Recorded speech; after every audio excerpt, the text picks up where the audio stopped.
Begin laying face up with your hands down by your sides, palms down, hugging the ball between your feet like so. Raise the legs all the way up to vertical, lower to about halfway down, raise them up, and repeat. Make sure that you keep your low back flat on the ground at all times. To progress this exercise, you can lower the ball further as long as you can do so while keeping the low back flat. And as a further progression, you can do a hip pump when your legs are in the vertical position. Just like that. Lower down, raise them up, hip pump. Lower down, raise them up, hip pump. Just like so.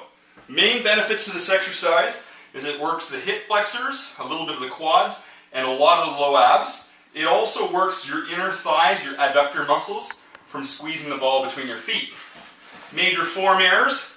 The biggest form error is that people work beyond their capacity and their whole body rocks forward and their low back comes up off the floor. If that's happening, you're working beyond your capabilities. Just shorten the range of motion to whatever you can control, just like so. Another form error, sometimes people will feel this exercise predominantly in their hip flexors and not at all in their abs. If that happens, it's probably because you have really tight facilitated hip flexors, and you can just do a little bit of a hip flexor stretch to loosen them up. You get into a long kneeling lunge position, squeeze your glutes and your abs, and lunge forward like so, just to lengthen up the hip flexors so they don't dominate the movement. About 30 seconds a side, 2 times each. Should help to balance out the tension in the area so that your abs can contribute more to the movement.